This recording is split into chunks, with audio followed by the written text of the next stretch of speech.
addition to Professor Joanne Rappaport, who graciously agreed to take the time out of her busy schedule to do this event with us, there are a number of people on the Zoom call today who are doing really important work at the intersection of scholarship and activism, including folks from the Public Housing Association of Residents, the Community Research Review Board, the Institutional Review Board, the Equity Center, the Democracy Initiative, and a wide range of academic departments. I'd like to thank the Institute for the Humanities and Global Cultures for generously sponsoring this event through the Public Humanities Lab, and I am especially grateful to Anne Gilliam, Karen Wong, and Joseph Wei for helping us coordinate all the logistics that went into organizing today's session. I also want to recognize Bruce Holsinger and Debjani Ganguly from the IHGC, as well as Ricardo Padron from the Spanish department, for being so supportive of this event ever since Matthew and I started planning it almost a year ago before the pandemic. And now I think Matthew's going to say a little bit about how this is organized and what we're going to be doing today. Yes. Again, thank you everybody for joining us. Really excited to be here and have such an amazing group of people listening in. But we're not going to just be listening. So this is like a two-part process. The first part of the talk is really just going to be Joanne sharing her research on the work that Orlando Fals Borda and others in Colombia did. We're going to try to root ourselves and set a stage for future action through that work. And some of these ideas may be familiar or they might be new. And we ask you to think about what resonates, where there are synergies, and how this could help your own work and the work that you're doing with communities around the world. So the beginning, the beginning or the intertwining of conversations about how this will influence is going to be an important part. We're really thinking about the context of the community and the university, primarily in our own context of the University of Virginia, but I'm sure those are similar conversations going on elsewhere. And so those are important pieces. So the first half will be just about an hour. Joanne will talk for about 40 to 50 minutes. And then we're going to transition to more of a workshop-based process. That'll be more interactive, which will give us some time to reflect and think about how the process that Joanne is sharing can be put into action. So some general information, so just some housekeeping in terms of Zoom processes, which we are all more and more working within. So just please keep your mic muted. Your video can be off or on. Feel free to do that at your leisure. Please use the chat as a place to share, emphasize ideas. Or if you have any technical issues, we'll do our best to respond. Feel free to raise your hand if a question comes up. I mean, again, this is a little bit not supposed to be so structured, but there's opportunities to talk, and we'll have some questions at the end of the talk, and then we'll do some more engagement kind of again throughout the workshop.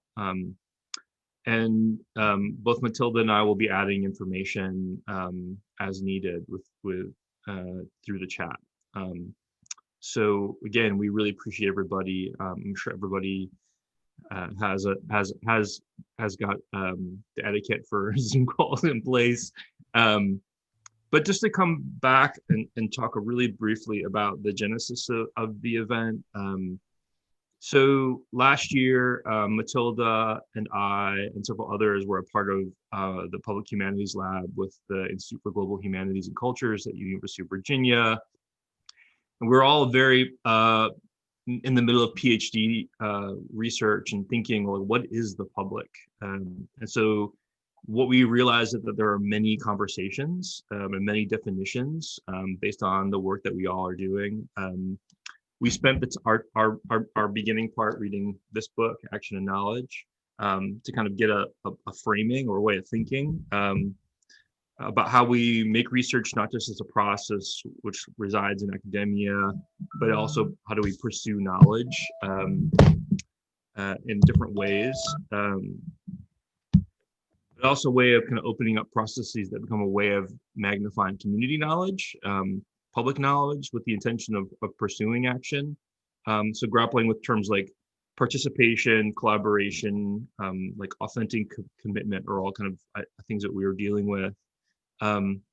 But the amazing, I think the amazing moment was kind of the synthesis with Matilda and I, really thinking about what kind of forms knowledge, both the visual and verbal material, written and spoken material, and really about the role that creativity and the imagination plays. So I think this talk today will kind of do an amazing job of kind of sharing the work that took place in Colombia in the 70s as like one pathway of thinking about those ideas. So I'll turn it back over to Matilda. Yeah, so at this point, I now have the pleasure of introducing our speaker, Professor Joanne Rappaport. Joanne Rappaport is an anthropologist in the Department of Spanish and Portuguese at Georgetown University, with wide-ranging research interests that include ethnicity, historical anthropology, new social movements, literacy, race, collaborative research methodologies, and Andean ethnography and ethnohistory.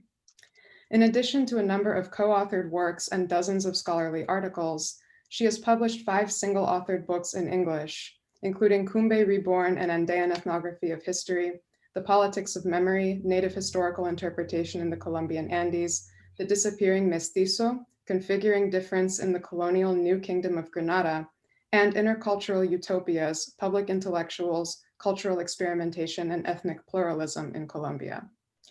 In conjunction with art historian Tom Cummins, Rappaport also co-authored Beyond the Lettered City, Indigenous Literacies in the Andes, which won the Bryce Wood Award of the Latin American Studies Association and the Catherine Singer Kovacs Prize of the Modern Languages Association in 2012.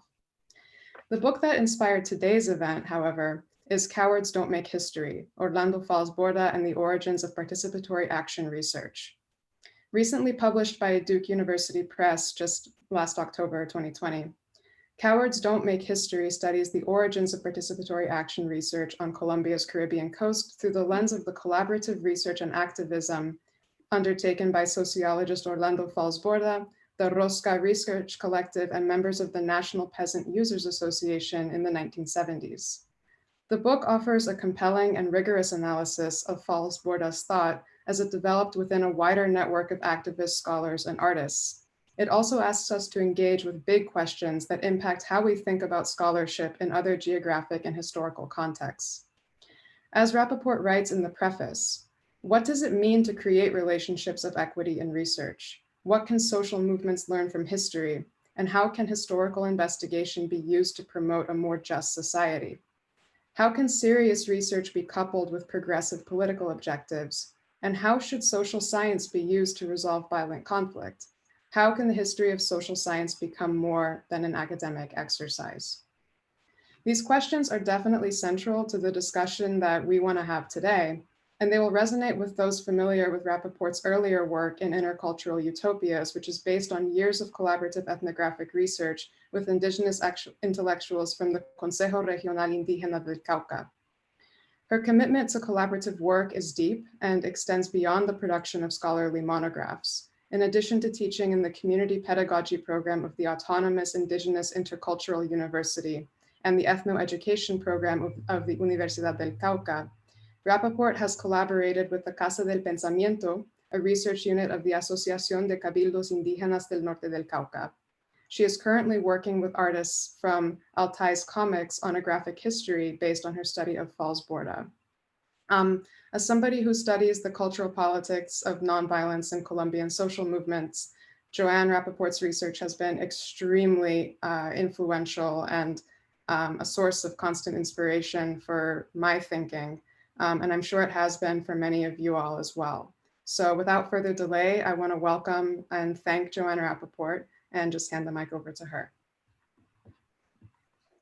Thank you, Matilda, and thank you, Matt, for doing all the work of organizing this. I'm going to put on the screen share, and if something happens to it, I'll ask you to give me a shout. Like right now, just raise your hand if you can see that. Yes? Okay, great. Now I have to.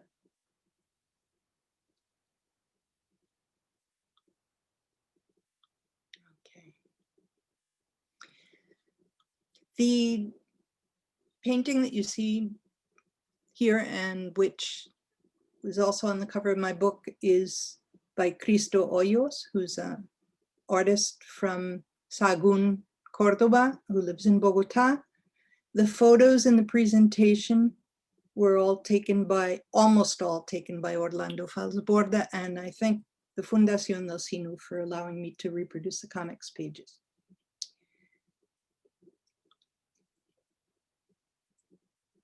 In the early 1970s, Colombian sociologist Orlando Fals Borda and a group of like-minded intellectuals founded La Rosca de Investigación y Acción Social, Circle of Research and Social Action, a network of socially committed scholars engaged in what we would now call activist research. Their purpose was to develop a new interdisciplinary methodology, which they called action research, and which is now called Participatory Action Research, or PAR, through which external researchers would articulate their investigations with grassroots social movements. More specifically, they proposed to collaborate in the recovery of memories, popular struggles of the past, in order to re-signify their lessons through the political education of activists, ultimately resulting in political action. The first experiments with PAR coincided with the rise of the leftist faction called the Cincelejo Line of the National Association of Peasant Users, ANUC, and I'll be calling it ANUC during this talk. ANUC was originally founded in the 1960s by the national government to promote agrarian reform. La Rosca also set its sights on the indigenous, and here's a map of the places that La Rosca was working in Colombia. And Cordoba, the place I'll be concentrating on, is in the top. La Rosca also set its sights on the indigenous movement, which burst into national prominence in the early 1970s. And that's located in these two places, with the founding of CRIC, the Regional Indigenous Council of Cauca. In both cases, organized rural people had coalesced around a class-based program supporting civil disobedience through the occupation of haciendas.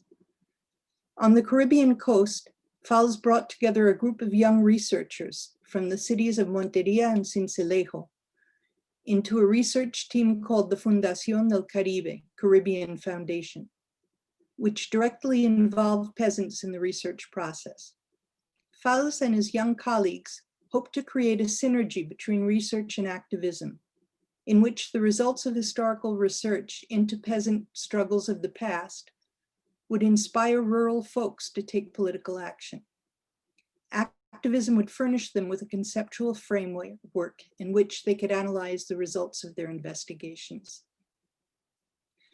During the last decade, I've dedicated myself to the task of comprehending how Fals and his associates conceptualized their work, focusing in particular on what they meant by research and participation, and how these meanings evolved over the course of the Fundación del Caribe's collaboration with ANUC, which began in 1972 and ended in early 1975. As I'll explain, their understanding of research didn't conform to the social science of the period.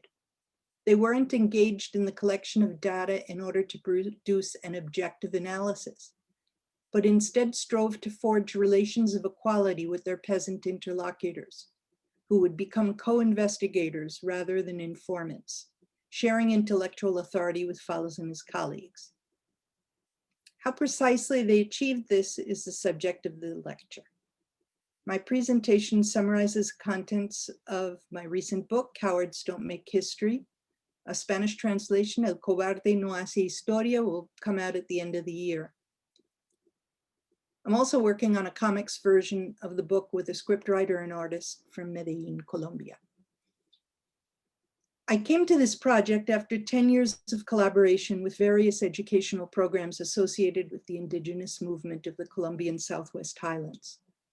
We set up intercultural research teams to study the history of CRIC's bilingual education program and ethnic politics since the 1990 Constitution that recognized Colombia as a pluriethnic and multicultural nation. In the course of our work, we generated guiding concepts, theories, arising out of the organizational culture, which would permit us to merge our individual interests and differing epistemologies into a fruitful dialogue. These projects involved a great deal of methodological conversation, inspiring profound intercultural reflection, but also provoking arguments that owed a great deal to our divergent subject positions. I grasped that there was a particular dynamic at play here, in which knowledge was emerging out of a very different set of relationships from those of conventional ethnography or oral history. But I felt I was perhaps too closely involved to make sense of how this experiment was unfolding. For this reason, I proposed to move on to a series of ethnographic studies of collaborative research teams in contemporary Latin America, specifically in Argentina, Bolivia, and Mexico, through which I could observe how collaboration produces knowledge. I planned to begin this multi-sided project with a historical appreciation of Fals Borda's work on the Colombian Caribbean coast, which all would agree is a major source of inspiration for today's collaborative researchers. Fals Borda's personal archives were donated before his death to the National University of Colombia in Bogotá and the Banco de la República in Montería. The latter contains his papers related to his work with Anouk on the Caribbean coast, while the former assembles all his other personal papers. When I first visited these repositories, I assumed that my research would be brief, furnishing only an introduction to the ethnographic research I intended to pursue afterwards. But as I waded through the documentation, trying to make sense of Fals' field notes, interview transcripts, and the Fundación del Caribe's agendas and reports, I realized that this was a much larger project than I had imagined. And if I were to do justice to it, I would have to forego my ethnographic plans and concentrate instead on the brief but incredibly rich 3 years during which Fals and his associates devised their participatory methodology. Before going into the meanings that Fals injected into research and participation, I want to emphasize that the experimental methodology of PAR could only arise out of the work of the imagination. On the one hand, Fals' own imaginings of how to tell history from below. On the other, the imaginations of the peasants who collaborated in this activist research endeavor. Imagination is central to Fals' own written historical narrative. In Historia Doble de la Costa, Double History of the Coast, his 4-volume agrarian history told from the perspective of the peasantry, Fals continually brings up an idea borrowed from jurisprudence and perhaps from quantitative sociology, imputation. He uses this term to refer to the process by which he combines verifiable historical facts with his own imagination to flesh out the skeletal evidence collected in historical archives and in interviews. Throughout the 4 volumes of Historia Doble, he treats readers to peasant voices, woven out of narratives collected from multiple respondents, many of which can be identified in his field notes and in interview transcripts. Additionally, some of the historical figures of Historia Doble are depicted as participants in dialogues that Fals resuscitates from his own imagination. For a long time, I thought that Fals' semi-fictionalization of historical events and narrators was merely a literary vehicle through which he engaged his readers, similar in many respects to the testimonial literature and crónicas that were appearing in the 1970s in Latin American bookstores. Nonetheless, I discovered that Fals' use of imputation in Historia Doble emerged out of his activist research with Anouk in the early 70s. In a retrospective analysis of participatory action research published in 1985, he argues that imputation constituted a methodology that was used frequently with peasants, particularly through the introduction of sociodramas through which peasants would reenact their memories, and puppet theater that would present research results, which took place at cursillos, training workshops for Anouk activists. Similar in many ways to the approaches of Paulo Freire and Augusto Boal, Fals saw the imagination as a tool for bringing to light forgotten memories and reinterpreting them in the context of the needs of the present. As I'll demonstrate, this strategy required a radical reinterpretation of the researcher's craft. What was research for Anuk activists? Most peasants who made up the Anuk grassroots and many of its local leaders were illiterate or had only completed the first year or so of primary school. Between the exigencies of their agricultural labors and their commitment to occupying haciendas, they had little or no time they could dedicate to collecting historical information. My own collaborative experience with indigenous researchers, all of whom were schooled and most of whom were serious readers, suggests to me that our academic mode of conducting research through the systematic collection and subsequent analysis of data is frequently not the model used in collaborative projects, and it was certainly not the template used by the Fundación del Caribe. To the contrary, for them, research is more likely to have been the collective analysis of information to which some of them already had access. Thus, collaboration combines academic rigor in the collection of information by some with a process of interpretation controlled by local activists who gauge the relevance of this information in light of their own needs. So how did this process evolve on the Colombian Caribbean coast in the early 1970s? To answer this question, we need to identify the contexts in which we can reconstruct information from Fals's archive. That is, the spaces in which popular research practices can be observed and evaluated. In my opinion, the most fruitful scenario for exploring the popular exercise of the imagination and how it constituted a form of research is a series of illustrated pamphlets produced by the Fundación del Caribe in collaboration with Anuk and with local peasant narrators. These histories, narrated in comics format, look on their face to be testimonials of peasant struggles of the 20th century. But if we dig more deeply into them, we can imagine how the project of researching and writing these graphic histories functioned as a space in which peasants and external researchers could exercise and combine their imaginative faculties. It's true that the formal collection of materials was in the hands of the Fundación del Caribe, but the interpretive process and the composition of these comics constituted a research scenario in which peasant activists imagined themselves as historical actors and, inspired by their forebears, would make history in their own right. The Fundación del Caribe published their 4 graphic histories in collaboration with Anuk between 1972 and 1974, each between 15 and 20 pages in length, illustrated by Ulianov Chalarca, a working class artist who earned his living painting portraits of members of the Monteria elite or religious images. Chalarca was also known for his caricatures of local eccentrics. Each of his pamphlets took some 6 months to produce, including both the time dedicated to research and to composition. Chalarca also contributed drawings for an illustrated booklet sponsored by Young Evangelicals, which I'll come back to later.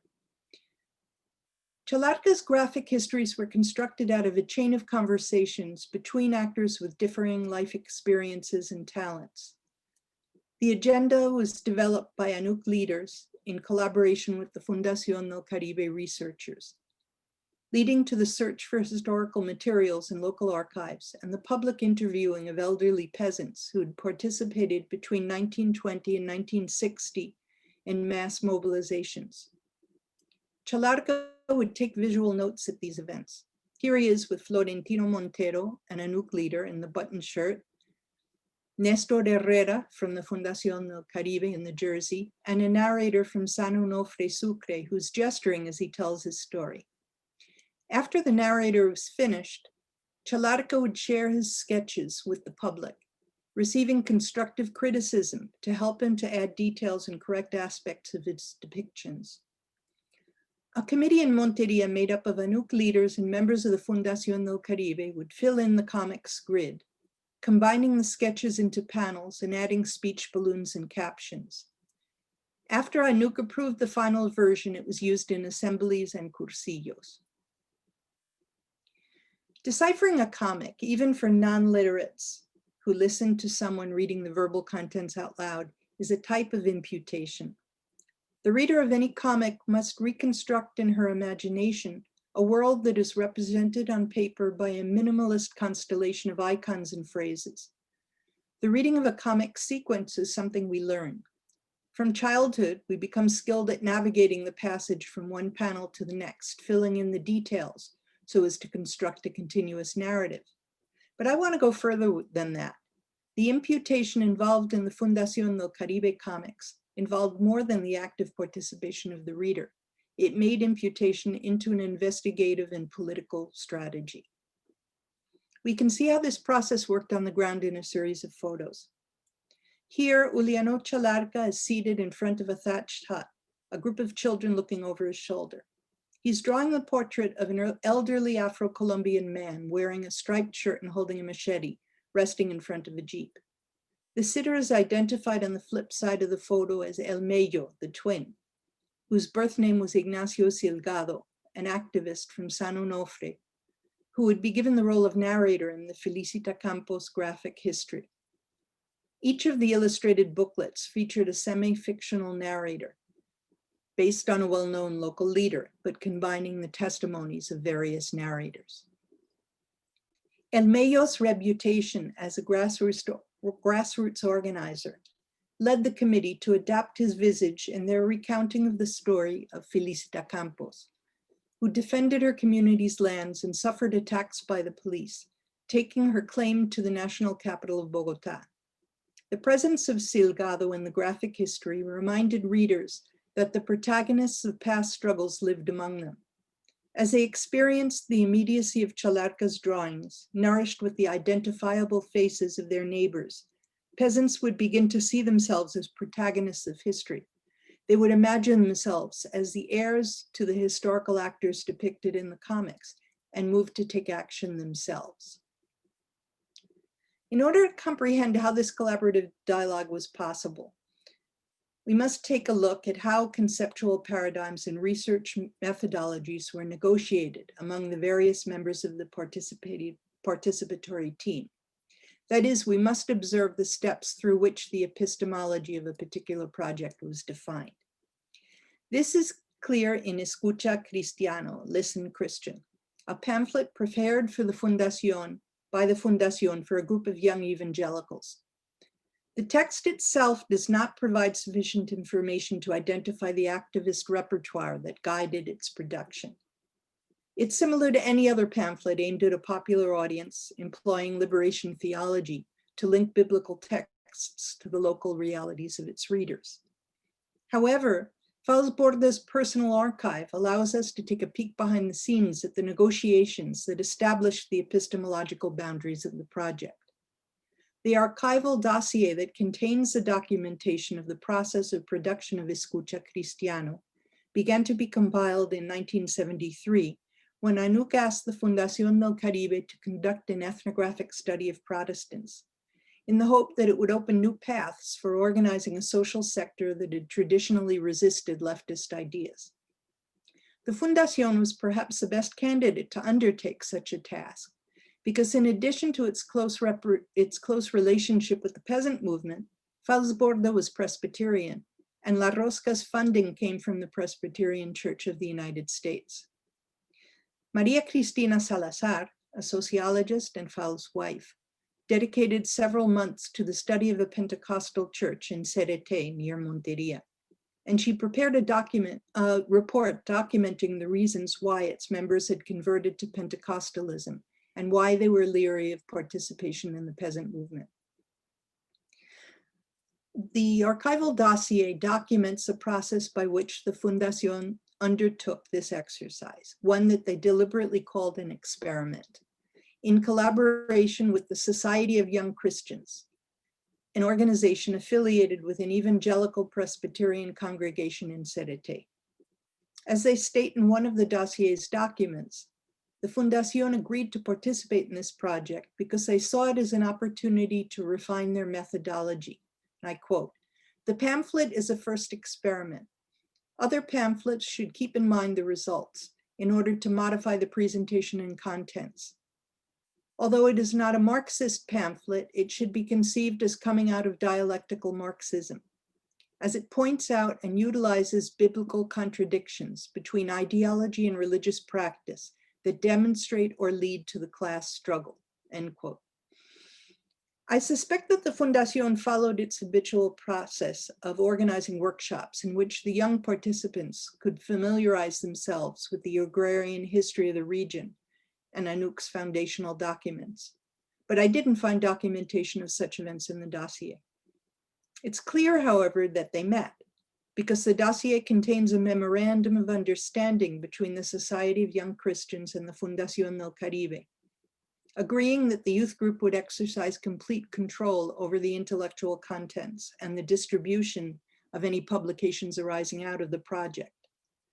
Following their agreement, the youth group prepared a script containing the verbal contents of the pamphlet, which Ulianov Chalarca followed as he produced the accompanying images.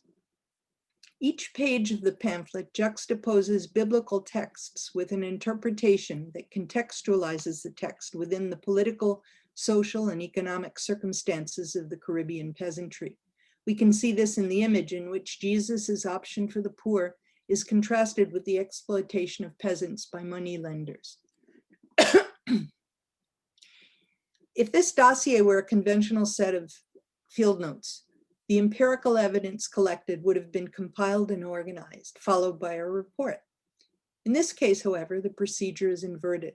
The project begins with a research report supplying background information, followed by an agreement defining the participatory process. In this way, the Fundación was able to erase the distinction between observers and observed that characterizes conventional research projects. The various participants, including Maria Cristina Salazar, the youth group, Ulianov Chalarca, and other Fundación activists, all assumed the role of observers, and none of them were reduced to the status of observed, particularly because Salazar's fieldwork was conducted with a different congregation. In addition, and perhaps most importantly, the principal investigators, who were the members of the youth group, used a methodology that diverged radically from the intellectual tradition of the Fundación. They used biblical exegesis to analyze the social circumstances in which they lived. In this way, Escucha Cristiano resulted out of a fusion of conventional social science, Marxism, and an evangelical epistemology. Action research was premised on the dialectical relationship between research and action. The systematic study of society encouraged the adoption of particular political practices, and in turn, direct action opened possibilities of new avenues of research. Such synergy unfolded through a process that La Rosca called critical recuperation, recuperación crítica, or critical recovery. Sometimes I translate it as that. The identification by researchers of those historical elements that could serve as tools for contemporary activists. Nestor Herrera, whose photo you saw earlier, a Fundación member from Sincelejo who worked on the Felicita Campos graphic history, explained to me how critical recovery worked, and I quote, "Fals encouraged people to converse. They would tell Chalarca what things had been like, the details, the anecdotes. What we did was something like idealizing things in order to make them a reality," end quote. This idealizing process converted narratives into politically useful concepts. We can visualize this process in the pages of Loma Grande, the first of the Fundación's graphic histories.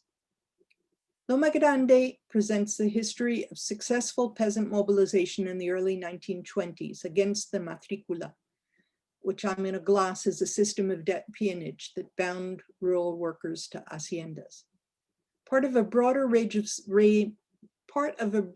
wave of socialist organizing that swept across Colombia during the second decade of the 20th century, grassroots organizations were founded in Monteria, led by Vicente Adamo, an Italian socialist, and Juana Julia Guzman, the daughter of a peasant family, who was employed as a cleaner in Monteria's marketplace. One of their objectives was to establish legally recognized communities on public lands that peasants had colonized, with the aim of protecting their small holdings against the depredations of hacienda owners. These communities, which Fals recounts were organized under socialist principles, came to be known as baluartes or bastions. In 1922, the baluarte of Loma Grande on the outskirts of Monteria was the scene of a violent confrontation provoked by the police, which resulted in the deaths of several peasants and their supporters, as well as a police lieutenant. The peasant leadership was subsequently imprisoned, and Adamo, who was a foreigner, was deported.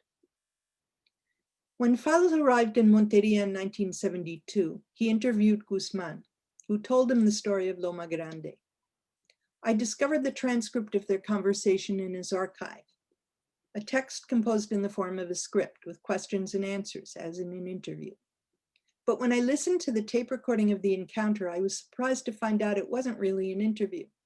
Instead, it was an animated conversation among elderly peasants, reminiscing about events in the distant past, with very little participation by Fals Borda. In other words, we might do better to think about this encounter as a kind of research seminar among peasants. It took place at the time of the first occupation of a large hacienda, La Antioqueña, by Anuk. The retrieval of Juana Julia's memory of the first wave of peasant activism led her to suggest that Anuk established collectives in occupied lands similar to the baluartes. In the long run, her proposal was not entirely successful. Anuk founded baluartes to organize the distribution and cultivation of land and to channel the political sentiments of its inhabitants. But their efforts failed for lack of support and because their peasant inhabitants never understood their political function. Nonetheless, the introduction of baluartes led the Fundación to conduct research on early socialist movements, an excellent example of what Fals called critical recovery. The Fundación had collected historical evidence in order to supplement the oral narratives with archival documents and photographs. Nonetheless, Juliano Chalarca had to imagine the story of Loma Grande in order to represent it in visual form. The uppermost of the panels juxtaposes 4 vignettes announcing the demands of the Society of Workers and Artisans of Monteria. Tierra, trabajo, land work. Salud, health. Tierra, la matrícula, war to the matrícula, and Unión Educación, union education. I was very keen to reconstruct the chain of conversations that produced these graphic histories, piecing them together from Fals photos, transcriptions of interviews, a few recordings, and conversations with the few surviving members of the Fundación del Caribe. I came to imagine the chain of conversations as something mediated by Chalarca. However, I had a great deal of trouble reconstructing how Fundación members put together the panels and incorporated captions and speech balloons. They didn't create scripts before assembling the comics. Oops. I don't have, sorry, I thought I had a script to show you, but I don't, from Nick Susanis' unflattening. The Fundación didn't create scripts. Instead, they relied on Chalarca's sketches and on timelines they'd compiled after listening to the interviews and incorporating documentary evidence. Chalarca enjoyed autonomy as an artist, but the other team members made suggestions as to how his drawings were to be adapted to the comic's grid. I found it almost impossible to collect reminiscences of this process, however, especially of the moments in which different members were forced to negotiate their differences. After over 40 years, such arguments, which would have been crucial to my research, had been either forgotten or dismissed in the interest of remembering the by then deceased Fals Borda in a positive light. I turned to comics artists to disinter the composition process, which had been sedimented into the drawings themselves in the form of mistakes or inconsistencies. And it appears that I don't have the pictures I wanted to show you, so I'll describe them. For example, in Tinajones, which is the story of the peasants of San Bernardo del Viento at the mouth of the Sinu River, right along the Caribbean. There's a panel which shows Father Ignacio Arroyave, the parish priest of the town of San Bernardo del Viento, confronting one of the landlords, Jose Santos Cabrera. Arroyave was defending the local peasants whose lands he'd grabbed. Around them, behind Jose Santos Cabrera, are police. Behind Father Arroyave are peasants. Now, my artist friends who read this comic with me, my comics artist friends, informed me that the central image of Father Arroyave and Cabrera was probably the original sketch that was made by Chalarca as he listened to the story on one of the team's visits to San Bernardo. In fact, in Fals' archive, I discovered a transcript in which one of the narrators recollected that, and I quote, the father had some words with Dr. Cabrera. Dr. Cabrera telling him that he preferred to remain poor and not lose those lands, while the father said to him that if he won back the lands, he would abandon his cassock. That is, he would abandon the priesthood. The campesinos and the soldiers that were in the comics panel were added later. This is at least what the comics artists saw. This was obvious to them because they were somewhat wooden, particularly the soldiers were drawn in a somewhat wooden format. All of these texts are texts whose authorship floats across a network of authors, some of them shaping the story in words, others in pictures. It's only at the moment that the story was originally narrated that research involved the collection of information. The rest is a process of co-analysis in order to create a communal narrative. In the process, all of the participants submerged themselves in the story. They imagined it, they grabbed hold of it. We can infer all of this, but does my example tell us enough about research, what research and participation meant to Fals, his research team, and his campesino collaborators? I want to end by briefly reflecting on the purpose of such exercises. As I mentioned at the beginning of this talk, action research was premised on a dialectical relationship between research and action. The systematic study of society encouraged the adoption of particular political practices, and in turn, direct action opened possibilities of new avenues of research. Such synergy unfolded through the process of critical recovery, the identification by researchers of those historical elements that would serve as tools for contemporary activists.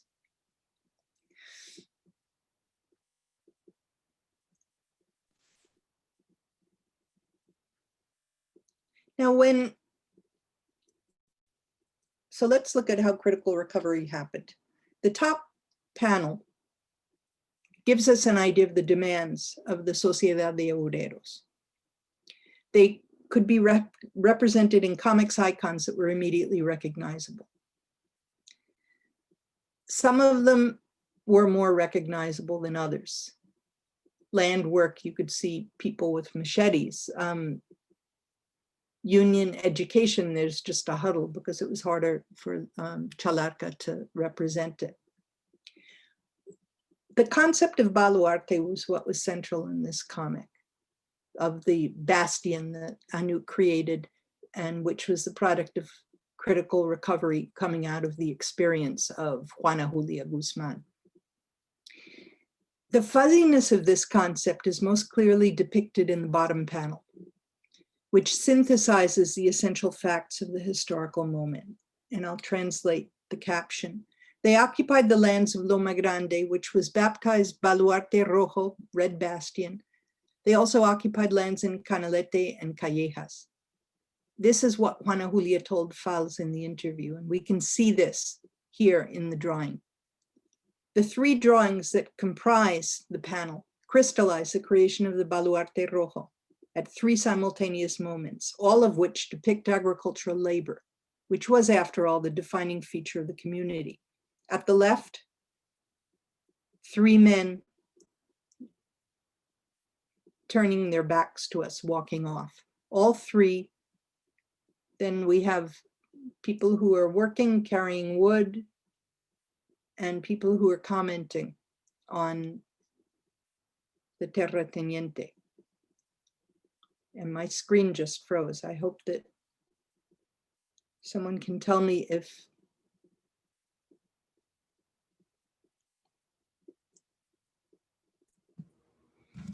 did Wait. it freeze? It looks like it did, Joanne. So what do? We just wait? Yeah, I would just wait. Okay, there it goes. Okay, you're all back, I hope. All 3 of these moments depict agricultural labor, which was, of course, the center of the Baluarte's purpose.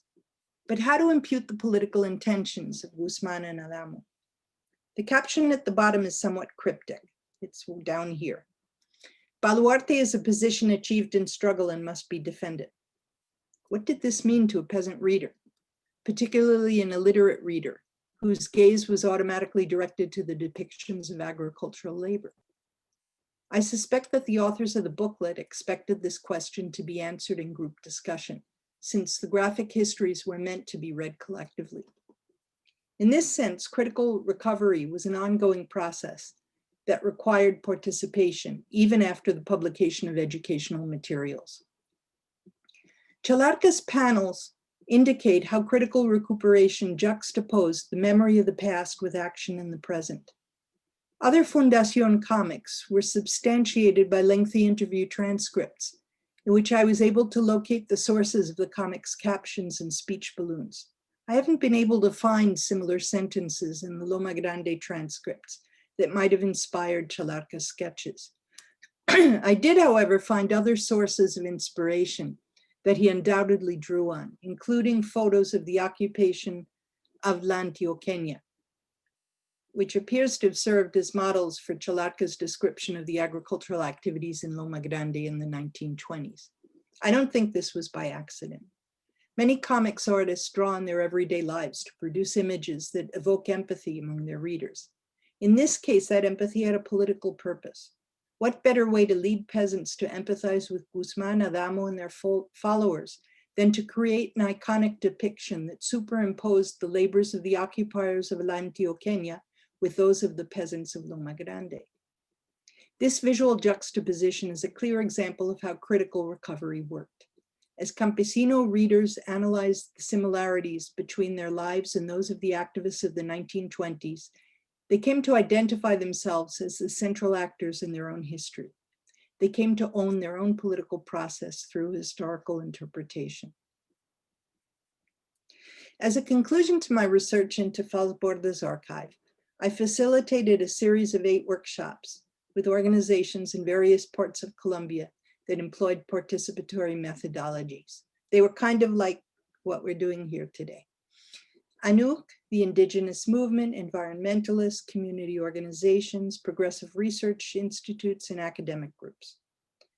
I discovered that the core of the Fundación's methodology, critical recovery, was really only on the radar of a few of the publics with which I conversed, in particular the indigenous movement, where La Rosca's activist research in the Southwest Highlands had uncovered the history of the establishment in the 18th century of indigenous collective landholdings called resguardos, institutions that were still functioning in the 1970s and which could be strengthened through critical recovery.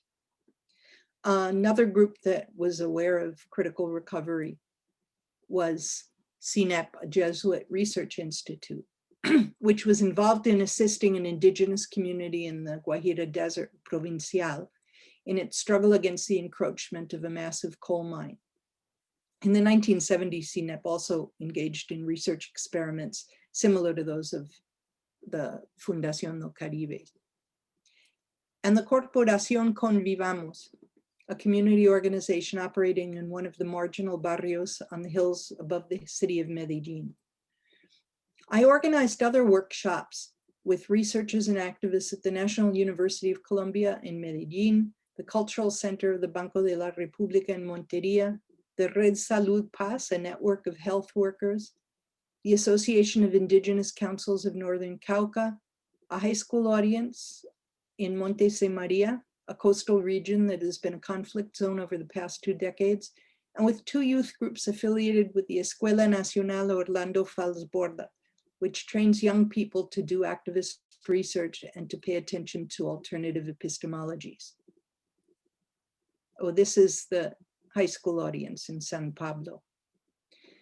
And this is from the workshop with members of the Escuela Nacional.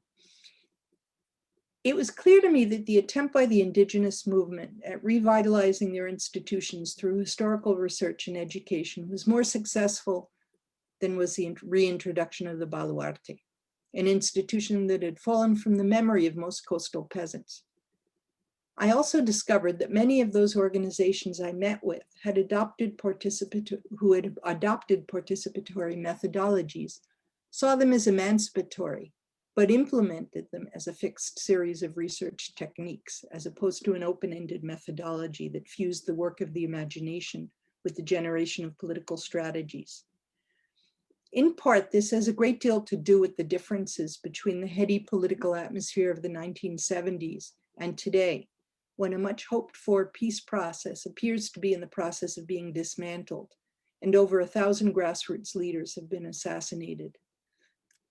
One of the workshop participants asked, quote, "What do we do today when the revolution is no longer around the corner? There is no unified program for social transformation that might resonate in the academic world, nor among intellectuals and social movements." Some of the participants suggested that participatory research provided contexts in which local meanings of current demands, such as for justice, could be explored.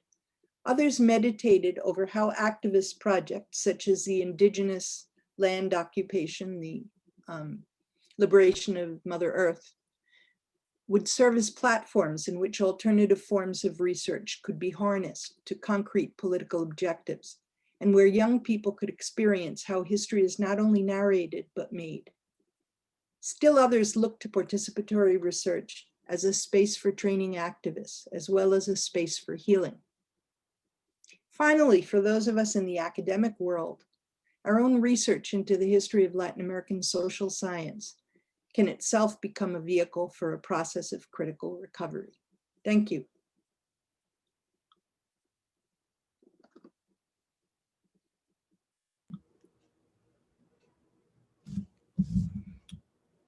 Wonderful, Joanne. Thank you so much. So I just put a brief note in the chat. So if anybody has any questions, we're going to spend the next, 5 or 10 minutes just kind of running through some of those. So you can either put a question in the chat, or we can call on people one by one, and they're free to talk. So Marcette, you just you're the first person. If you want to come on mic and ask a question, you're welcome to. Thank you so much, Matthew. Thank you, Joanne, for this wonderful presentation. My question is, my first language is Spanish, my second language is English. So I am trying to understand better the concept of recuperación crítica, because I think it's absolutely fantastic as a concept. And I'm dealing to grasp the meaning, because the word recuperación seems to be so, it seems to evoke different meanings, and it's very ambiguous. And I'm sure there was a purpose on that. So what I wanted to share is, when I was a graduate student at the University Nacional de Colombia in the early 90s, the word recuperación, we used it as not only recovery, but more like reclaiming something that was taken from us. I'm gonna claim this vase as mine because it was taken from me, so I would use the word recuperación. So it was a very politically charged word, meaning retaking something that was taken by force from us, because a full process of colonial domination, or whatever you want to use, like fill in the blank. So I wonder if when they were using this concept of recuperación crítica, they were trying to imply something like that. Is there any way to trace that meaning, knowing that we have a 40 years gap here in the communication? What do you think about that, Joanne?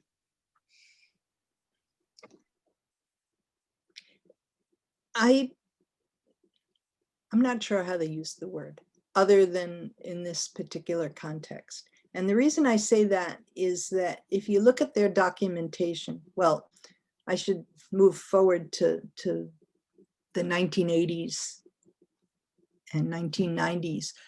You start getting the indigenous movement, which occupies haciendas, calling that process a recuperación.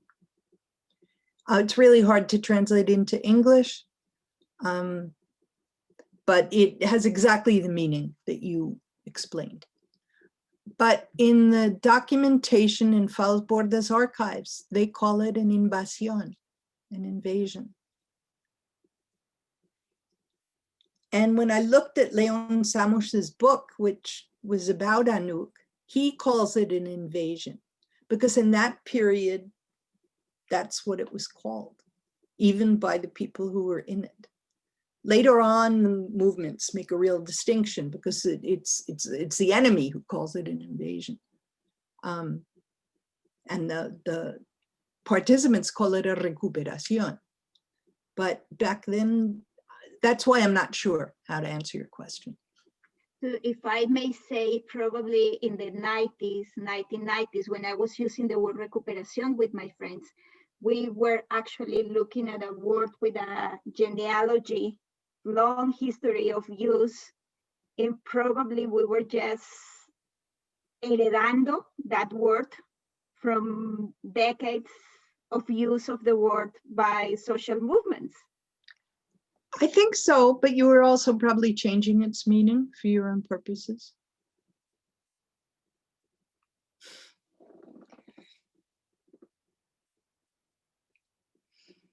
I don't know if other people have questions. Yeah, it looks like we have another question from Alejandra. I would love to hear a bit more about the role of the imagination in the work of Fals Borda. So Alejandra, if you want to come on and elaborate on that, or Joanne can just respond.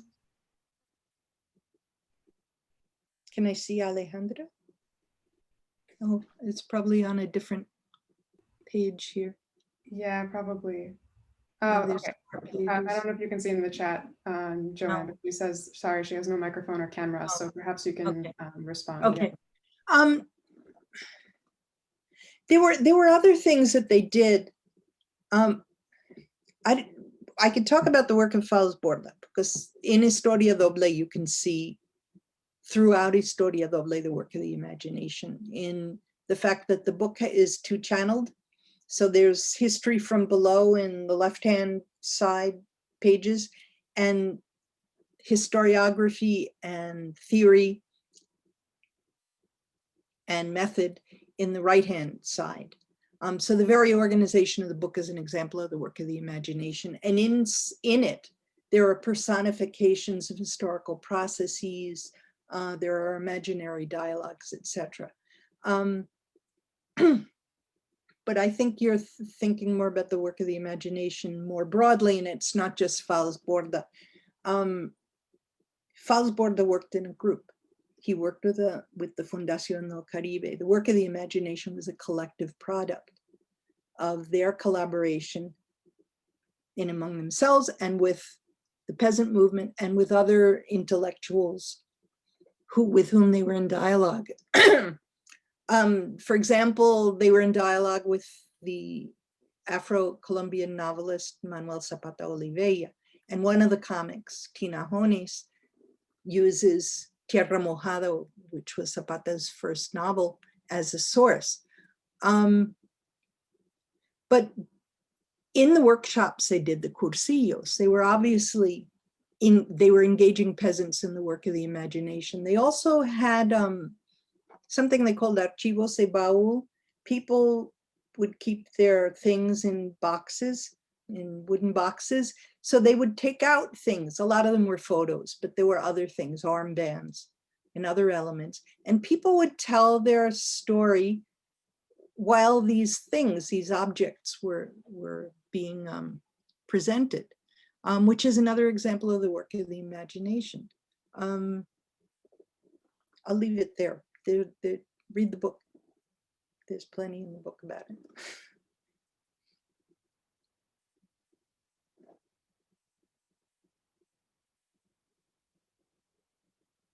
That's right. Lonnie Roll says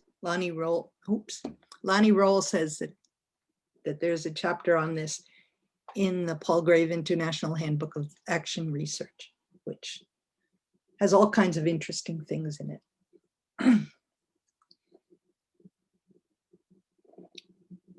Should I'm seeing the questions up there. You can go ahead, Joanne, if you want to. Yeah. Okay. Did you find, this is from Mubashir Rizvi, who happens to be a colleague of mine. Did you find if the memory of collaboration seminar workshops survive in the communities? One of the things that I discovered doing this work is that most of the people who are most active are no longer with us. Some of them died of old age. A lot of them moved away. This is an area that has seen incredible violence over the past few decades. Peasants have been expelled from lands. Paramilitary have killed people. There have been massacres, and a lot of the people are no longer around. And those who are, many times have withdrawn into their own lives and haven't participated actively. What I did find was when I took the comics to communities, people would react directly to the comics, and they would tell more stories, and they would tell stories that were not in the comics, as well as ones that were in the comics. I've done a series of workshops, which I'm going to continue after the pandemic, taking the comics to various places to read them. And when I did them in cities, we'd go through the entire comic, and then people would have discussions. When I did them in rural areas, we'd get through 3 pages in 4 hours, because there would be so much going on. The comics have the line in between, or the gap in between each panel, which is called a gutter. And that's where the reader fills in the sequence of events. I think that the gutters of these comics were used for people to fill in their own experience. And that's precisely what happened in these workshops. And they remember the struggles. But some people who have studied the history of the peasant movement over the past 4 decades have argued that this region has seen so much violence that people tend to sort of telescope their memories, so that they don't remember struggles of the past. They think of how they're struggling in the present, which is really different from the indigenous movement, where there's a living memory of all of this. And I don't think that has to do with the member of La Rosca who was in Cauca being any better at what he was doing than Fals Borda. I think they both were doing incredible work. But the indigenous movement had historically depended on colonial documents, and to defend their land titles. So they had a need for history. And the other factor is that I think on the coast, a lot of these peasants that they were dealing with were landless people who had colonized lands, were kicked off the lands and moved to colonize others. So there's not a long-term community that you found in Cauca. I hope that answers you, at least somewhat.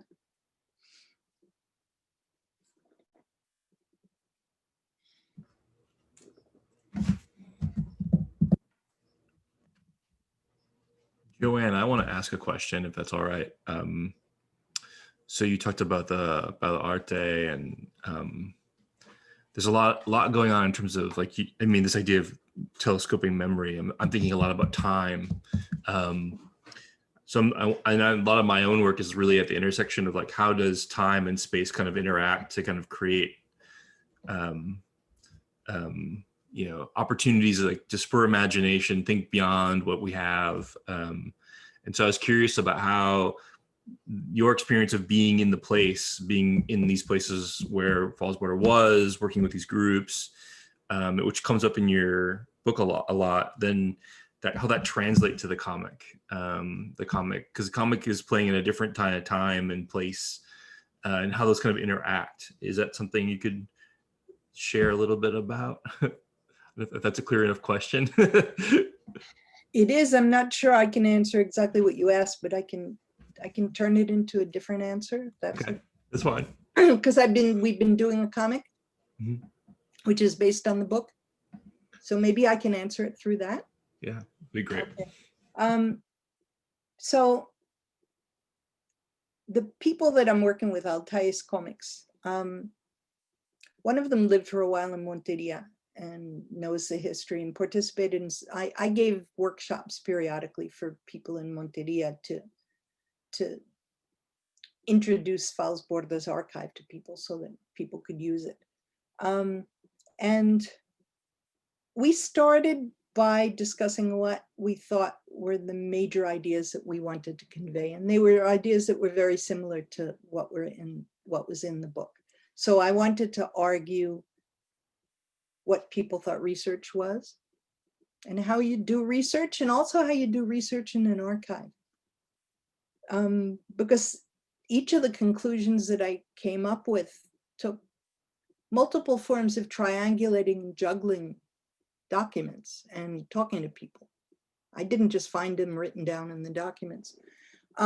We wanted to discuss participation and what participation meant. And I think we're assuming that participation may mean something different for activists today. We wanted to understand critical recovery. And then there's another idea which I haven't talked about here, which was called systematic distribution, dissemination, systematic dissemination, which was how they prepared materials and activities that were geared for specific publics. And they weren't really returning things because they were doing them collaboratively with people. So they started thinking, how do you tell this story? And I can put this up if you want to see what they came up with. But I have to find it. It'll take me a second to find it.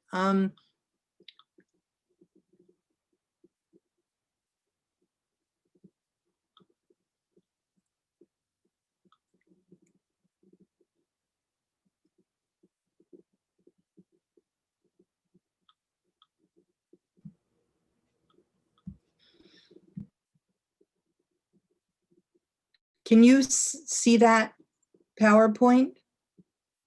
Or I think I have to share it again. Okay.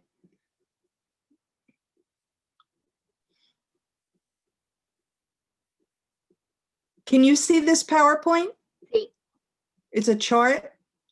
It's a chart. Yeah. Yeah, you can see it. Okay, I'll make it bigger.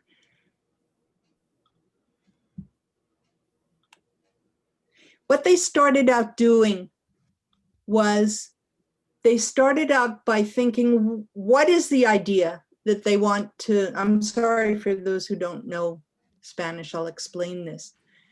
What is the idea they want that was going to be imparted in each of the panels? What was the reference to the archive? Who would be in this document? Who would be in this image? Who is the narrator? Who were they speaking to? And then they moved really, really slowly, really slowly to make a story. And what was really interesting to me, I told them I didn't want to be in the comic, but they put me in the comic anyway, because they wanted to show the research process. This is modern day Monteria, and they're juxtaposing modern day Monteria to Fals Borda in the 1970s. So they're setting in a way that I couldn't do in writing, that sort of you could perceive immediately in the comic. They're setting up a juxtaposition of time periods for the reader. And they do the same thing. This is a script in which they have me sitting at the table, and they're going to have various kinds of documents. And then they're going to draw these photos. They're photos now, but they're going to be drawn in order to show how I triangulated things.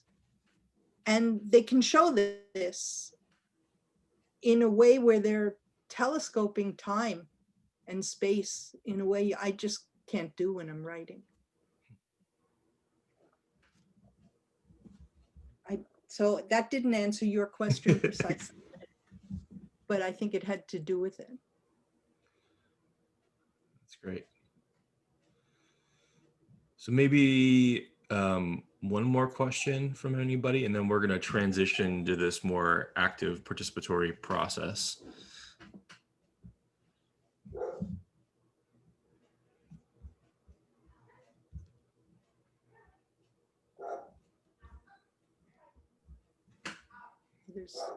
There is somebody who's here, Castriela Hernandez, who organized one of the workshops, the one with the kids, who's here today. Thank you. Yeah. And maybe if there's any artists on the call too, I mean, I'd be happy to hear thoughts or perspectives. Maybe give it one more minute. I think people are getting zoomed out with asking questions and talks. I agree. Maybe we should go on to the workshop. I actually, if no one else has a question, can I jump in and ask one? My dad is actually on this call, and he was considerate enough to send me his question privately, but said that if there are no more questions at the end, could I ask this? So it's something I'm interested in as well. So I'll go ahead and pose it. But he would like to know if the conversations between Fals Borda and the Rosca and the AMUC activists contained any ethical discussions about violent action versus nonviolent direct action, and kind of the differences between these in terms of the risks that they might pose to the people involved. And if there was any discussion of the lines or maybe the distinction between a violent uprising and nonviolent or even pacifist methods. They were using nonviolent methods all across the board all the time. The violence came from the other side. This is what I've understood, but I was just wondering if there's any kind of explicit, I don't know, discussion about those lines. Not that I was working with. I don't know if Monica Moreno, who's also worked with the archives, who's on here, and I don't know if Juan Mario Diaz is, if they could say anything. I think they were pretty explicit about the fact that they were using nonviolent methods. What was complicated, I think, was the fact that there were other actors who were not rightists, who were sometimes using and sometimes not using violent methods, who were also there. There were members of the organized Maoist left, for instance, who had very, very different ideas about how you make a revolution. Most of the Maoists that they talk about and they had arguments with, and that's in the archives, aren't people who took up arms, but they were in support of groups taking up arms. And that you do see in the archive, because they had various fights with the Maoists, who had originally participated in the Fundación project and then withdrew from it and started to publish condemnations Fals Borda and of the Fundación. So in that sense, yes, there was that sort of material in the archive, which I read, but I only mention in a paragraph of the book, since I was focusing mostly on methodology. It's a good question, though. Brought up something I forgot to put in the talk. Thank you. That was a great answer.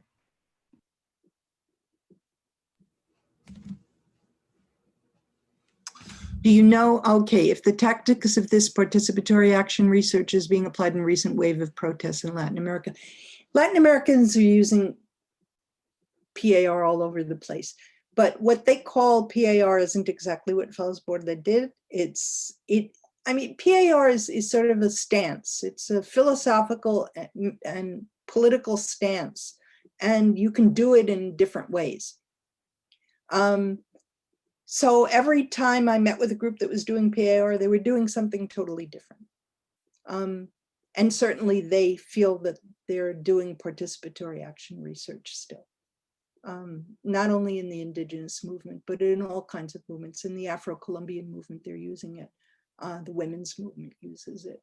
They use it in urban neighborhoods. It's probably more widespread than it is in the US, although in the US,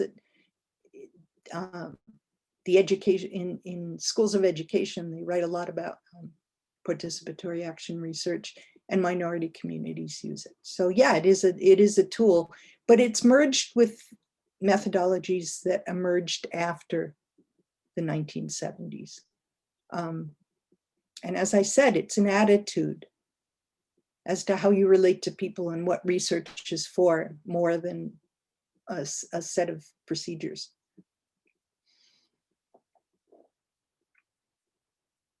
So maybe the last question. Yeah, Alejandra has a question. One more question. In case there is time, would you say that there are particular constraints about doing PAR honoring partnerships from within the neoliberal university? Well, that's something we could talk about in the workshop, definitely. I talked a lot with the groups, with the workshops in Colombia about this. One of the constraints that they felt that was the strongest for them was that in order to do this research, you need funding. Fals got funding especially from the U.S. Presbyterian Church. It was a bundle of money. You know, it was something like $150,000, which back in 1970 was a lot of money. And they were able to have 2 people working full time and have money for equipment and have money for printing and have money for meetings and all kinds of things. And they didn't have to tell anyone what they were doing with the money. And most of the workshops that I had, people complained that funders are very specific about what can be done. You can only do certain things. You have to do them within a time frame. And these are channeled through institutions, and they're institutions that are asking you to do other kinds of work as well and are limiting your time. So yes, definitely, there are all kinds of constraints to doing this work nowadays, which I don't think Fals felt in the same way back then. Should we get on with the workshop? Yeah, I think we'll get on the workshop. So thank you, Joanne, for that amazing talk. Lots of inspiring ideas. So we're going to transition to this workshop, which I'm gonna have to cut things down because of time, because we've done an amazing job with the questions. So first of all, I think everybody, if you want to take a moment just to get up and stretch or move your body in some different way other than sitting in a chair, that would be fine with me. But just to take 1 or 2 seconds just to kind of like not be hunched over our computers and zooming in on Zoom. That would be wonderful. What is that called in Colombia that they do, those games? Let's not do that, but what is it called? You remember? Or David knows, if David is still there. Anyhow, all the workshops, they would stop in the middle and they would do these games, which I was always terribly embarrassed about. No. They did get you stretching. Juan, did you want to say something? We have a whole bunch of people on here who know a lot about Fals Borda. So Juan Mario Diaz. Yeah. It says Cesar Nayet Galindo, but it's actually Monica Moreno. Those are the Alex Pereira. There's a big A that there are a whole bunch of people here who know a lot about Fals Borda. No. And the threads, I'll say the threads, because I'm doing a lot of work with the Highlander Center. The threads in the movements in the South are strong. Okay, so to get this workshop kind of kicked off, I want to have everybody just, we're just going to kind of just think about 2 quick questions I want to ask everybody. And originally I was going to have everybody write something, and but I'm curious just to throw out, just to kind of center and kind of like work from that center in terms of thinking. Because what we're going to do is we're going to go into some breakout sessions and just have everybody kind of talk, which I know happen, need time, but that's why I want to get to them. But originally I was going to really ask everybody to really think about inspiration, especially in kind of these crazy times. Where have you found resilience and energy? Thinking about like what positivity can we work from, but also and this is coming from again a friend, actually not a friend, someone who just passed away sadly, Alondra Williams at Highlander. She a friend of hers shared this about this question of worthiness. So with you getting with a commitment to the value and the dignity of humanity, of our humanity. Just thinking a little bit about our own worth and where that resides, both within us and around us, as a kind of a way to kind of think through those ideas. So just take maybe 1 minute, just kind of like let that settle. So inspiration and worthiness. So just kind of mentally kind of process that.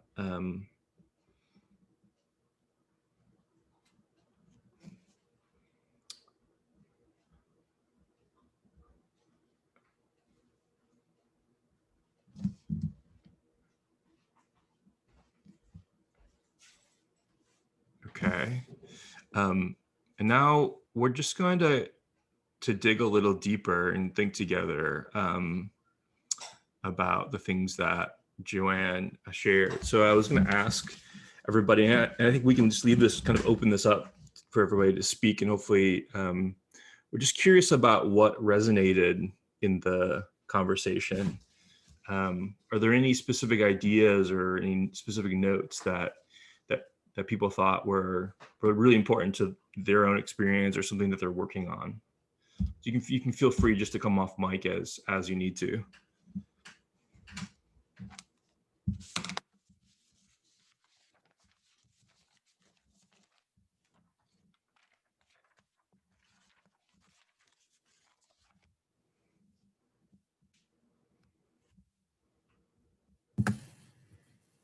Yeah, Jess. Yeah.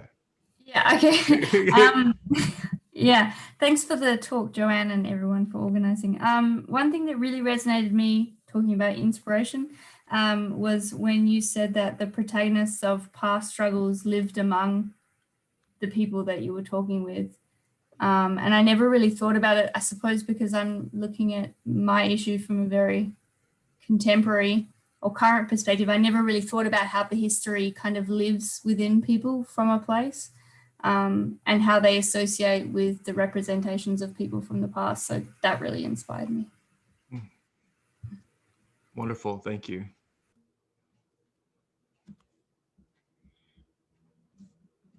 Anybody else? It took me a long time to identify the 4 narrators of the 4 comics. And each time it was, well, except for Juana Julia Guzman was the narrator of one, and I knew that from the start, but I didn't know who the others were. And it was, each one was an emotional moment for me. With Tina Jones, the narrator is dead now, but I met his grandson when I went there, who looks just like him. I mean, these comics were really made for local people, and we need to think of participatory research or collaborative research of any sort as really being locally grounded and as channeling people's sentiments. They care about these people. They love these people. It's not just research that you're going to publish in an article. But other people are supposed to talk, not me. Good afternoon. My name is Arturo Samper. I have been really inspired by what Joanne has spoken. I am a Colombian architect and planner. I live in DC. And I had the privilege of being Orlando's nephew from the day I was born, and I lived with him and Maria Cristina all the way until I was 25, when they threw me to a competition for a scholarship at Fulbright, and I landed in the US and have been around this place since then. But my relationship with Orlando and Maria Cristina is obviously familiar and personal, but I am really amazed at the marvelous unfolding that Orlando's life and Maria Cristina's life. I was particularly emotional when you mentioned Maria Cristina. She was my mother's sister, and I can relate to each and every aspect of what you mentioned. So I'm very, very proud. I feel very, very proud, and I was hoping, I was dreaming about sharing all sorts of things that I had, memories and remembrances that I have of Orlando and Maria Cristina.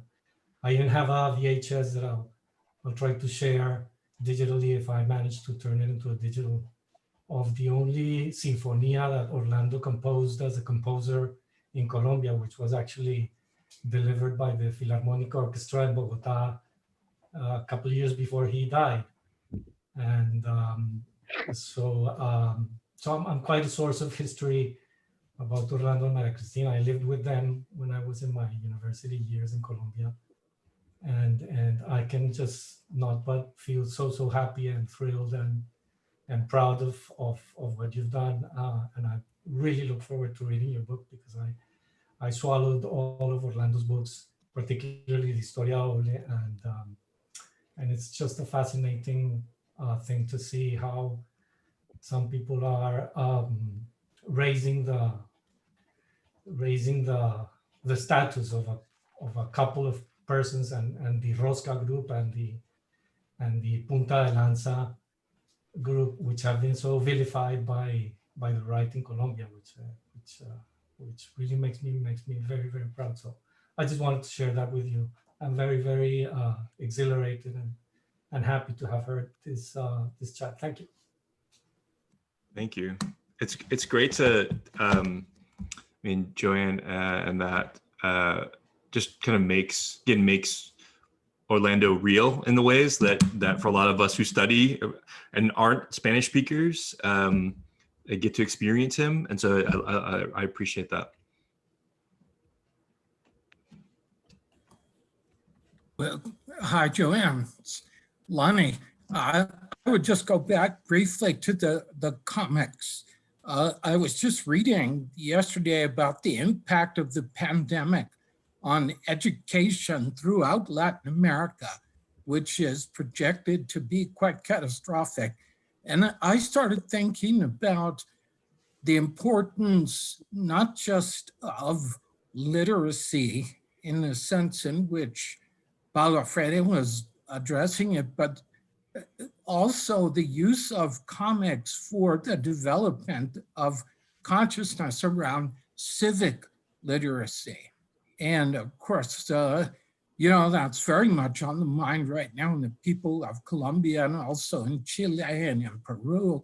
And I think that we need a really substantial effort focused on opening up approaches to pedagogy that can help in local communities can help us to recover from the effects of the pandemic. In Colombia, they need to recover and withstand the effects of violence as well. I want to say to Arturo that I'm delighted to know that you're in Washington so that we could just have a socially distanced meeting. Yes, I would really appreciate that, and I would love to share all sorts of memories that I have of those wonderful experiences that shaped me. I give you my email address, so we'll connect. Thank you. Yeah, I will. Lani, by the way, Fals Borda organized several world congresses in Cartagena in 1977, 1997, and in 2017, was it Lani? Lani organized one in Cartagena, which is where I met him. So, and he works in the United States. So this kind of approach is obviously being used here as well. And we're going to need people doing whatever they can to get over all of this and to get over some of the other things that have happened over the past 4 years that we hope that last week resolved.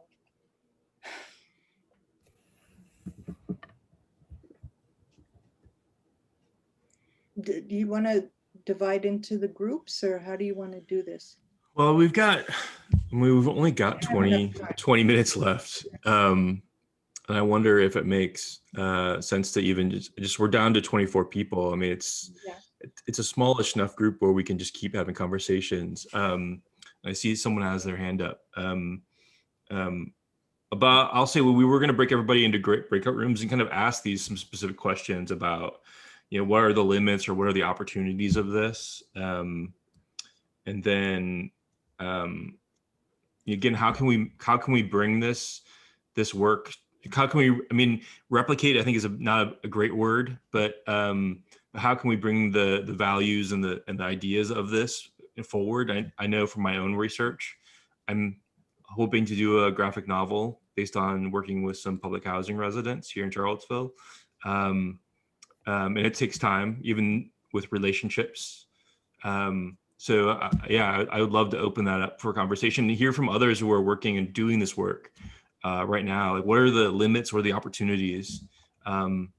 So I think, Mario Diaz, you had your hand up first. So if you want to come off mic and share something, I'm happy to hear.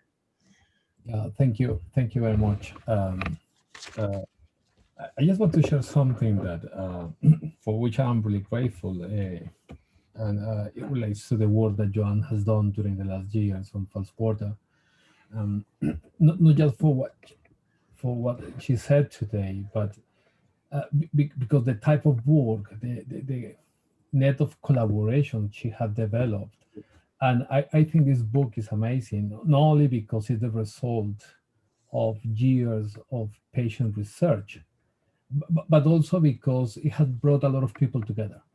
And I think this is something behind the book that perhaps is not obvious for the reader.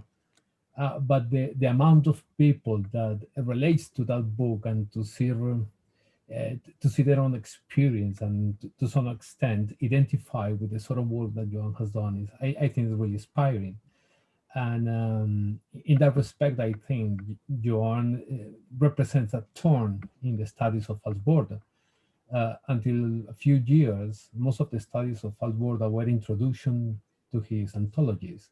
I think Joanne has inspired people to go in the archives, to spend time reading letters, trying to see what was behind, to problematize a little bit things that have been taken for granted for years.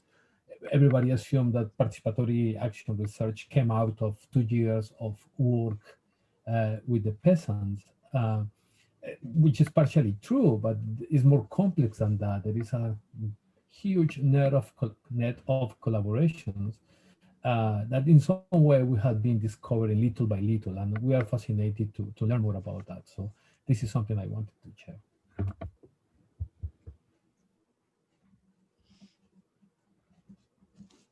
Thank you. So I think next, Alejandra, I think you raised your hand, and then Daniel, you'll go after her. Hello. Thank you. I actually changed to my phone so that I could have audio and video. So yeah, like I am Colombian, and like for me, it has been like really shocking in a way that I did study Fals Borda a little bit when I was studying in the Universidad de Antioquia in Medellin. But I felt that I didn't realize how important he was until I left Colombia and started like studying like like now I'm in New Zealand, and it's like I feel that it's kind of the coloniality of knowledge, you know, like we don't realize how important our own thinkers are, or like how much they contributed to like world research or world methods in general. And like, I don't know, I felt that it was like so sad. And this is why I found like value these kinds of works where we can reconnect and like realize that, yeah, we have always been like undermining ourselves. This is part like of colonization, that we still like hold on to European values, and that we think that what the things that are happening or the research that happened in Latin America was not that important, and that sometimes it takes leaving and seeing it from the outside to realize like actually like how important it has been, for example, Freire and Fals Borda, like for the world of social sciences in general. So for me, yeah, that has been like really important to realize that.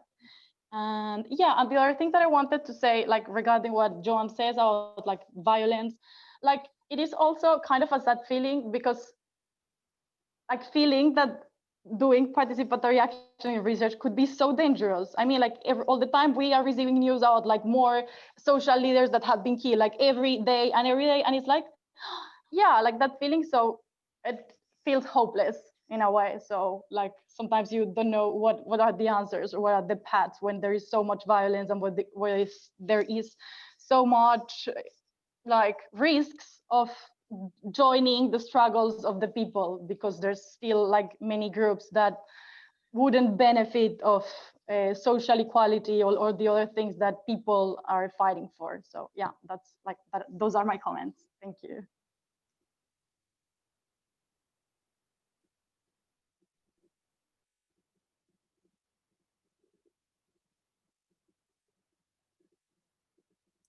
There was another hand, Matthew. I don't know who it was. Can I go then? Okay.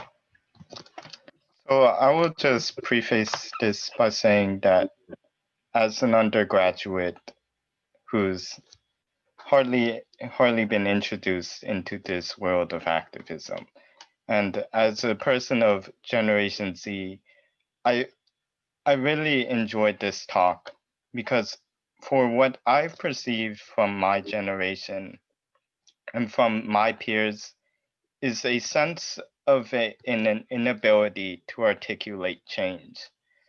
And so I think that it's a wonderful thing to have participatory action research, to have this idea of creating and generating a response that isn't just the system is bad.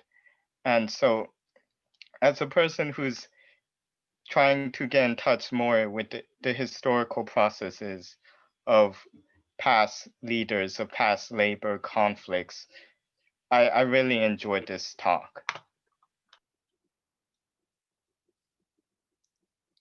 Thank you. Thank you. Lonnie, did you want to go next? I think I had you up next. Yes, thank you, Matthew. I was going to respond very quickly to Alejandra and just mention, you know, the work, because the context is so important. I gave a talk at a university in the UK 2 years ago to a group of graduate students. And after the talk, a gentleman came up to me and said, he was from Eastern Europe. And he said, are you aware that if I did the kind of research that you were discussing, I'd be killed? And I mean, it wasn't so much a shocking statement. I felt a great deal of empathy for him. But it's one of those moments where sometimes all you can say is that we all are faced with difficult decisions regarding activism and regarding finding voice, and that we have to make those decisions carefully. Now, fortunately, in his case, he had access to the internet. He's trilingual, and so there was a way for him to at least communicate with other people to keep some hope alive regarding being able to make a difference in his society. But he was under no illusion that if he took up doing this work, his life would be in danger. And I think earlier, the question Matthew put out about inspiration, what's been so inspiring for me over the last couple of months are the emergence of these social movements for me in the US, where once again, people are putting themselves on the line and saying, you know, enough of the craziness and enough of the colonization and oppression. And I think Daniel is right. Participatory Action Research has a note to it that is not just, you know, all is doomed, but it also has a note of there is a possibility for a better life, a better society. But we should be under no illusions that making the choice to engage in that work is an easy one, because it's not. Thank you. There are some people who are on this Zoom who I don't know if they want to speak to it, but there are certainly people who have put their lives on the line, who are doing collaborative research, who are on this Zoom right now. I'm not going to name them because I don't know if they want to be named.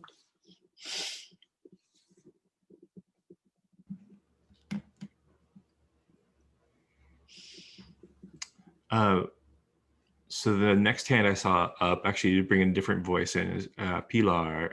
Do you want to come on the call? Sure. Thank you, Joanne, for your talk and for the organizers. I'm joining you guys from University of New Mexico, and I'm also Colombian, and I'm studying anthropology here. I have done my fieldwork in Colombia. Originally, I think ideally in my head and in my heart, I really wanted it to be a participatory action research project, but the way that it unfolded, and obviously because of my inexperience, I think it has a few things of that I would call kind of community-based, but it's, I think, mostly a traditional research model. And so I think after I came back from the fieldwork, I feel like I became a little, I don't know, disillusioned because I had all these grand ideas about what it could be, but it didn't turn out that way. And, you know, after being back from the field for a few years and starting to write and keeping my relationships with the people that I did research with, I think I start to realize that, yeah, this type of research takes a long time to construct and to maintain. And it's just, I like the way of seeing it or understanding it or engaging with it more as a stand, as an attitude, as a life approach to what I want to do as an anthropologist, instead of research methodology for my dissertation, because the work that I research is peace construction from at the community level. And so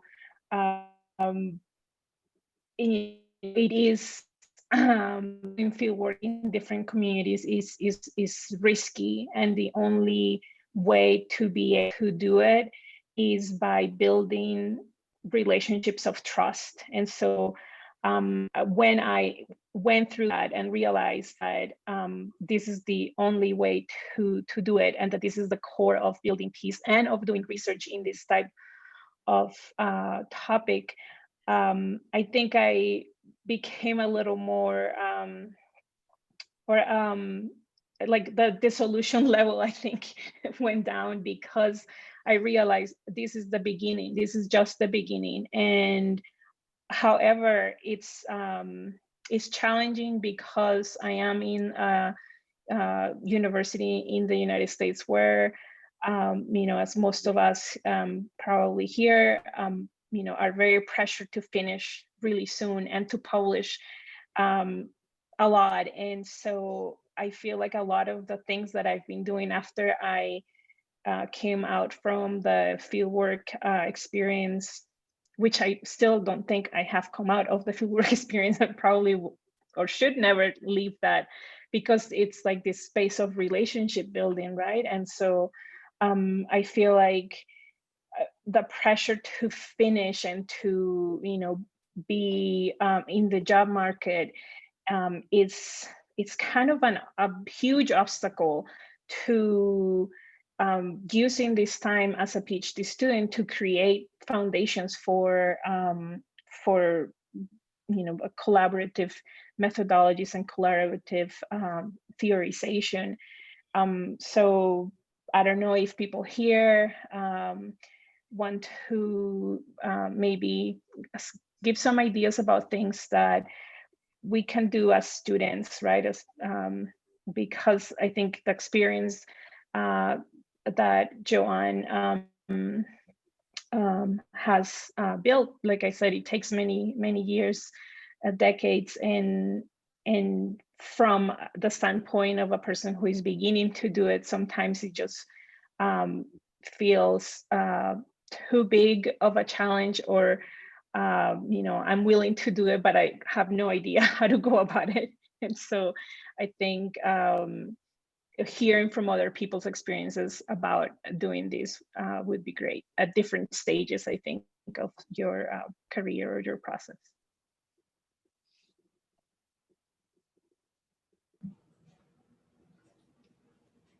Thank you. There's many of us. I'm one of them too. So that is both frustrated and excited about these opportunities. So I'm happy to be in touch about that. I think it's really hard when you're trying to do a dissertation to use these methodologies as fully as you can. Number one, because you're just learning how to do research. And secondly, of the time constraints. And sometimes maybe you become more useful in the places you're working if you finish your dissertation and you learn enough so that you have something to contribute to the conversation, and then can work more deeply.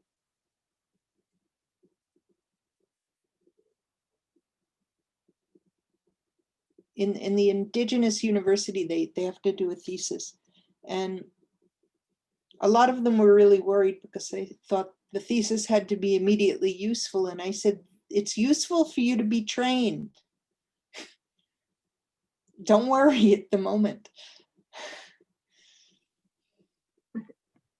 I wonder if part of why we feel so constrained to do something great in the first research project is because we really don't have like a rounded comprehension of understanding of how Fals Borda became Fals Borda.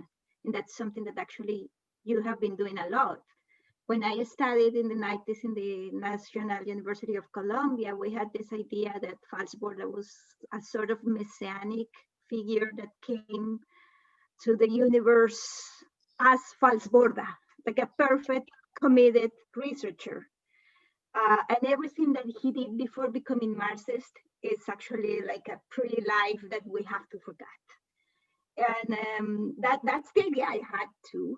And when I started talking to you about your research, I realized that, well, I'm not sure if he actually became Marxist as I imagined in the 90s, and that he was he was in this process of becoming what he was later, Fals Borda.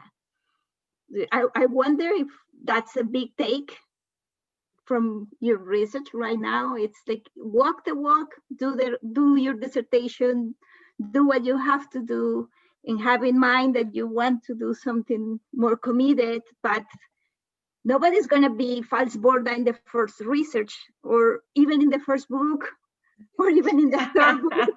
That's great. Or even in the fifth book. Yeah, also you cannot be Joanne Rappaport in your first book, in your second book, in your third book.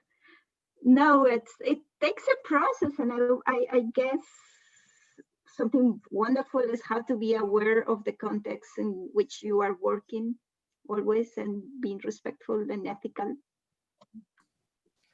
I urge you all to take a look at the proceedings of the Latin American Studies Association conference that took place in Montreal in 2002, I believe. It was that year in which the LASA conference happened in Montreal, in part because the Canadian government was open to receiving the Cuban delegation, which the American government was not willing to accept entry to the US, which is why LASA delivered their conference in Montreal for the first time in the history of the association. And Orlando was celebrated with a prize that year, and I happened to be living in Ottawa. So I got a call from Arturo Escobar, and Arturo Escobar asked me if I could make a presentation about Orlando, which I did, and I wrote a brief article that is published in the proceedings of that conference, and that will tell you more the history of who Orlando was as a person. Because Marce, what you're saying with regards to his history, well, he had a fascinating history as a human being. For example, he was the one that took care of educating his family, by the way. He was the one that was in capacity to bring up his brothers and sisters in Barranquilla. And but in actual fact, one of the things that I argue in that writing about Orlando is the importance of Maria Cristina in actually the role that he eventually played in the national larger scene as one of the prominent researchers, and one of the persons that actually managed to withstand the slings and arrows of outrageous governments in Colombia that were pursuing La Rosca, and that were pursuing the I wouldn't say even Marxists, because they didn't regard. I really don't think Orlando regarded himself as Marxist. He regarded as socialist, of course. But back to the point, I think that one of the big things that could be put in context is that Maria Cristina also played a fundamental role, because Maria Cristina came from a very prominent conservative family in Bogota, and she was actually in her youth the girlfriend of Camilo Torres, by the way. And she was the one who introduced Camilo Torres to Orlando. And Orlando was the one that convinced her to leave the Javeriana University, where she had become the first sociologist with a PhD in Colombia, female, at 25 years old, from the Catholic University of Washington, and became the dean at Javeriana University. And Orlando stole her from the Jesuits and took her to the National University. So all sorts of anecdotes, but they reveal a lot of what Maria Cristina also went through, and how she was also instrumental in him acquiring the status in terms of national prominence that he eventually ended up receiving. And so I think it's more it was more of, obviously Orlando is the big scientist and the very acknowledged social scientist, but Maria Cristina was more in the shade kind of force that really enabled and made many things possible for Orlando to be and become the person that he became. Thank you, Arturo. I was wondering if it has to do with the fact that like we live in a patriarchal society and like science is very patriarchal, and probably that is the reason why, even if she was very important, and because he writes like some autobiographical memories and he writes a lot about her and like about her important role, but like actually very few people know about her. So I'm just like wondering how much does it have to do with the patriarchal character of science and society, where like men are given the most importance and then women are always in the margin and think like as the muse or the inspirer, but not as the like also as the fighter, as the intellectual. So just wondering. We could talk about that at length, but I'll tell you that it probably has to do with patriarchal, but more importantly, I think it had to do with the politics of the liberals and socialists back in the 60s and 70s in Colombia, because Maria Cristina was a family from a very, very, very conservative member of that family. Salazar was an extremely conservative big coffee plantation owners that had made a lot of money in the plantation, in the coffee plantations in Caldas, and came to the capital and became very rich and wealthy people, very land terratenientes in that kind of profile. And it turned out that she she graduated magna cum laude from the Femenino school in Bogota. Everybody was, she unfortunately had a surgery that made her not be able to bring children. So she devoted herself to studying. She was the best student at the Femenino University.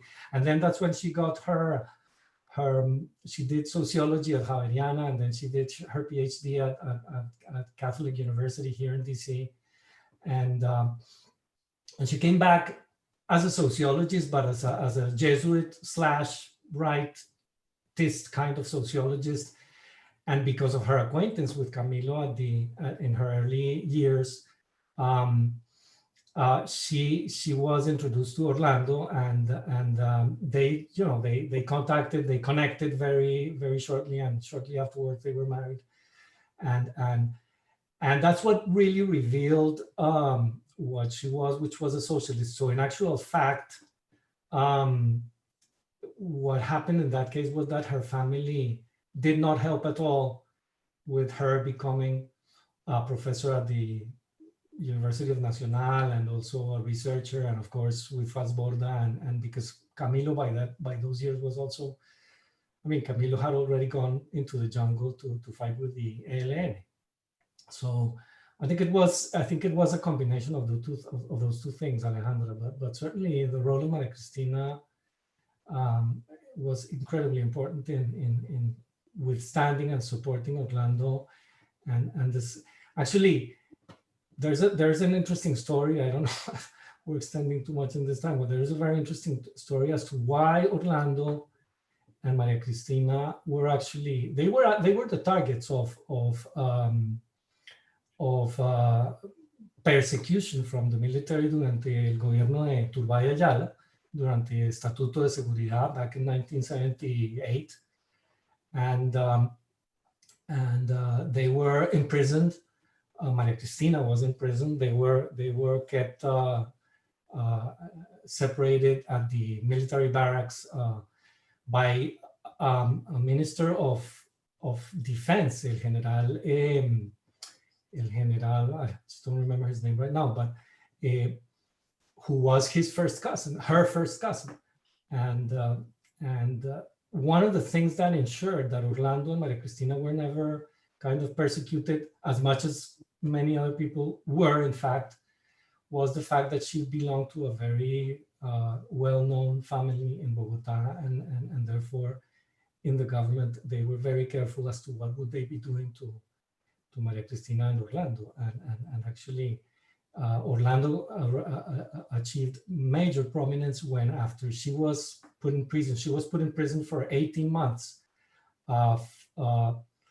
And he was instrumental in, during that time, Turbay Ayala did a very, very famous tour in Europe and in the United States, I believe, promoting his government of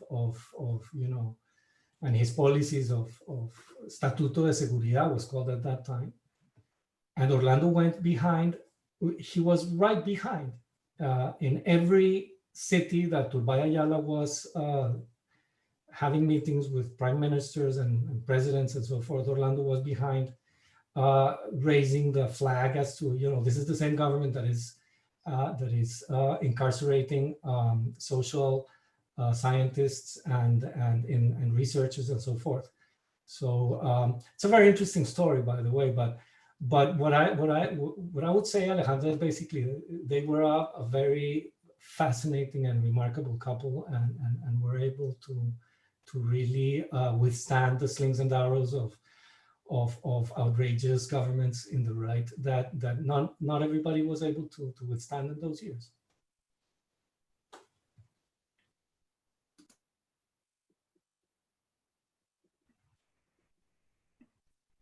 Thank you so much for sharing that. It's really quite a privilege to get to hear all of these details that we are not going to read about probably in very many secondary sources. This has been a really great conversation. From my perspective, I have pages of notes that I've taken over the past couple hours that we've all been together and listening to Joanne. I don't want to cut things short, but I know that we all have lives, and we are past 5 o'clock, and many of us have other things to attend to. So I want to give us the opportunity to say farewell for now, to thank Joanne. And are there any kind of last, I don't know, remarks or comments or questions?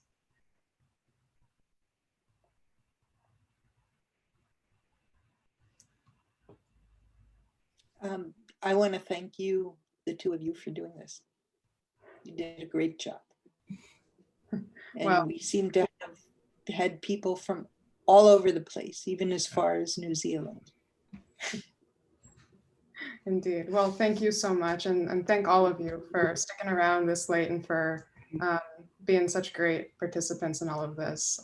We've gotten a lot out of it. And we'll be in touch. I mean, we're happy, I guess, because we have this recording, we also, and we have the registration list, we have everyone's email too. So if you need someone's contact info who was in this discussion and you want to follow up with them later and you don't have that information, you can go through one of us, and we're happy to help facilitate further conversations. So Matthew, anything else you want to add, or can we? No, that's perfect. Yeah. Right. Thank you all again. We really appreciate it. It's wonderful to meet you all. Agreed. So we'll say goodbye. Thank you so much. Bye.